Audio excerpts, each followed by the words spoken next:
Hello and welcome back to another Did You Get It? This is for lesson 4-5, and the title is An Average Joe. So we are talking about the different measures of center in this lesson. And let's just hop right to our Did You Get It's. In Canvas, you will find a link to the Desmos that I did for this set of Did You Get It so that you can follow along. So it says the total areas in thousands of square miles of the 15 largest states in the U.S. are provided in the list below. Find the mean area for these 15 states. So if I send you to my screen here, you'll see that I have the data in. I went to the plus sign and created a table, and I entered the area of those 15 states.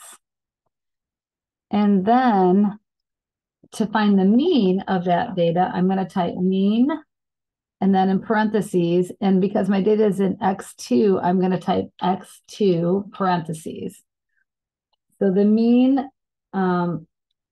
square miles, it looks like I might have typed in, I did. You can see I put an 8 here, and that should have been an 85. And there you go.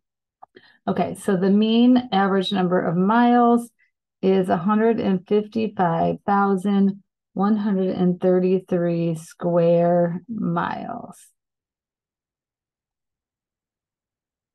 If you go to, Did You Get It number 2 at the bottom of page 450, it says, find the median of the land areas provided in Did You Get It number 1. Compute them, compare to the mean, and discuss the difference.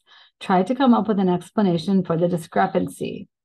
So Desmos will also calculate the median by typing median and then in parentheses putting X2 for the column where my data is. And I can find that the median square miles is 104,000. And so there is a discrepancy here. I'm going to go back to my paper for a moment, and we're going to talk about the difference. So it looks like the mean is quite a bit bigger than the median. So I'm just going to write mean compared to median. And now it's important for you to use the rule of thumb that I've been teaching you. If you put the median on the mean on the left and the median on the right, because alphabetically MEA comes before MED. So that's how you know you always put the mean on the left. So the mean in this case is quite a bit bigger than the median. And so because when I do my inequality, it's pointing to the right, we are going to say that our data is skewed right. And we have to also remember that what we learned in the lesson was that the median is not swayed, it's not moved by large outlying values, but the mean is, however. So being skewed right means that we probably have some large values that are a little bit maybe an outlier. So if you look at the bottom, it says, Did You Get It 3 says, find the mean and median if you throw out Alaska, which has the largest area by far. What does this tell you? And so it does look like Alaska has the really large mean of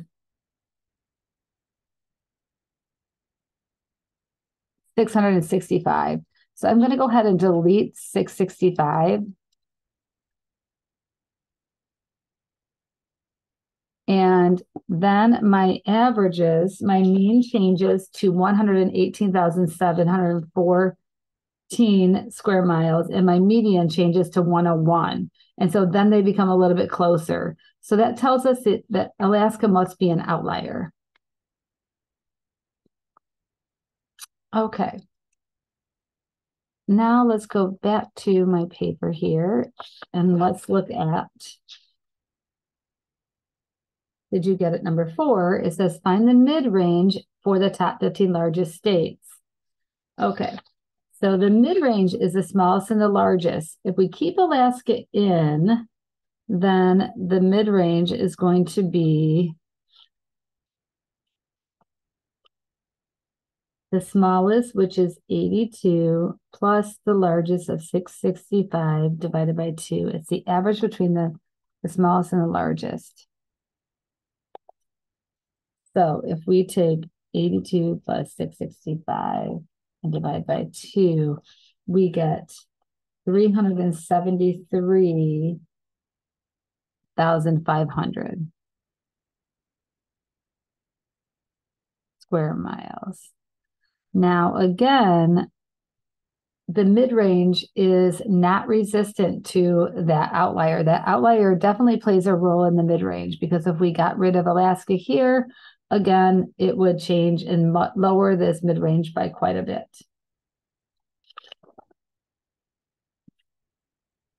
So let's turn to did you get it, number 5? It says the table below lists the average high temperature in degrees Fahrenheit for each month of the year on the island of Antigua. Find the mode and the median.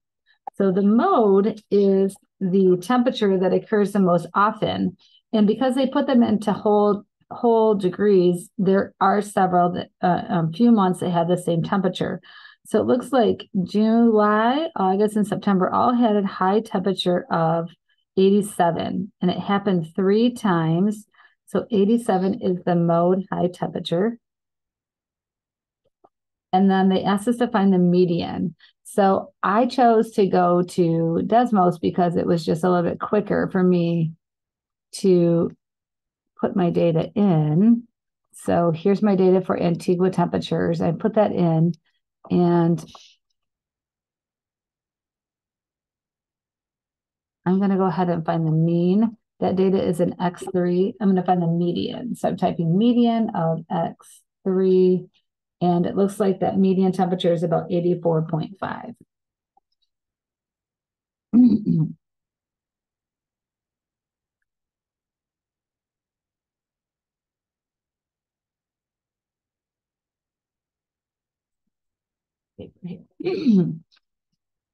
So did you get it? Number 6 says 500 college graduates were asked how much they donate to their alma mater on an annual basis.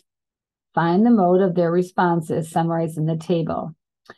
And so the mode would be the category that most of the graduates responded with. So it looks like 275 respondents said that they donate nothing to their colleges, their alma mater. So the mode would be nothing, that amount.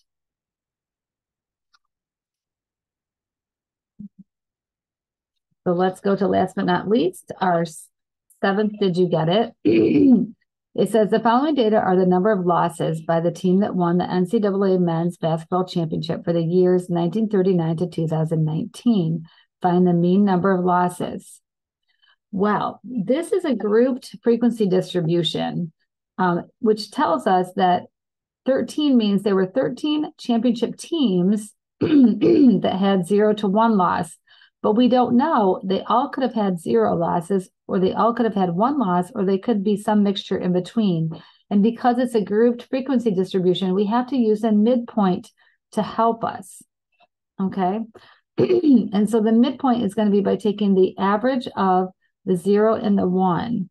So we're going to say 0 plus 1 divided by 2 is going to give us 0.5. So that midpoint is going to be 0.5.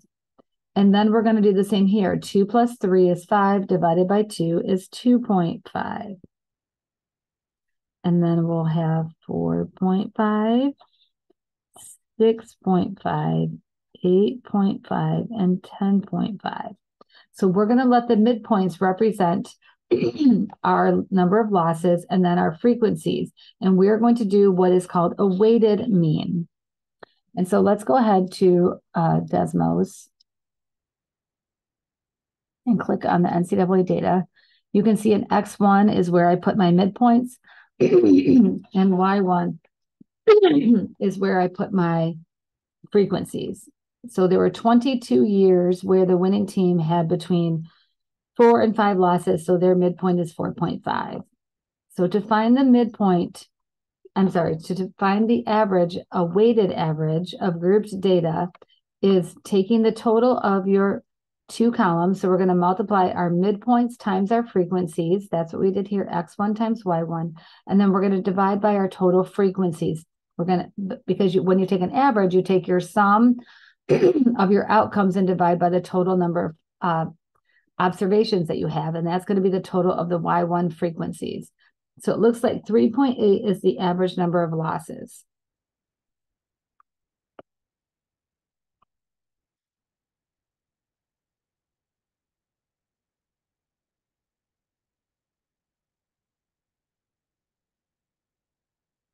The average number of losses is 3.8 games. So catch me back for another set of Did You Get It?